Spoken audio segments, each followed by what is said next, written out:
Hi guys, it's me Swathi. Part 1 பார்க்கலாம். பார்த்துட்டு வந்துருங்க. ரிலேட்டட் வீடியோஸில் லிங்க் தரேன். பட் டெக்கரேஷன்ஸ் தான் போயிட்டு இருந்துச்சு. சூப்பராக வந்து எல்லா டெக்கரேஷனும் பண்ணியிருந்தாங்க.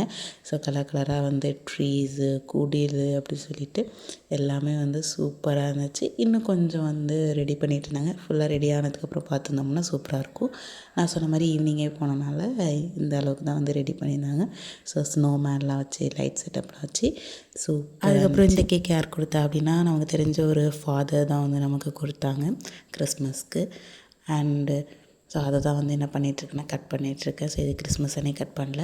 ஸோ நாளே நம்ம வீட்டுக்கு ஒரு ரிலேட்டிவ் வந்தனால கட் பண்ணோம். ஸோ அதுக்கப்புறம் நம்ம வீட்டுக்கு வந்து கிறிஸ்மஸ் தான் எங்கள் வீட்டு பக்கத்தில் ஒரு சர்ச் இருக்குதுன்னு சொன்னாலே அந்த சர்ச்லேருந்து கிறிஸ்மஸ் தாத்தா வந்தாங்க. வந்து கேக்கு சாக்லேட்லாம் கொடுத்துட்டு கிறிஸ்மஸ் அன்றைக்கி சர்ச்சுக்கு வந்துட்டு இன்வைட் பண்ணிவிட்டு அதுக்கப்புறம் வந்துட்டு போனாங்க. ஸோ சூப்பராகவே இருந்துச்சு. ஸோ ஃபஸ்ட் டைம் வந்து இந்த மாதிரி வீட்டுக்கு வந்து கிறிஸ்மஸ் தாத்தா வந்து அப்படிலாம் பண்ணுறது இது ஃபஸ்ட் டைம். நார்மலாக கிறிஸ்மஸ் அந்த தாத்தா அந்த மாதிரி போடுறத பார்த்துருக்கேன். ஸோ அதே மாதிரி எங்கள் ஸ்ட்ரீட்டில் அந்த ஸ்ட்ரீட்டில் வீட்டுக்கு போய்ட்டாங்க. அதுக்கப்புறம் அவங்களும் வந்து கேக் கொடுத்தது இதுதான்.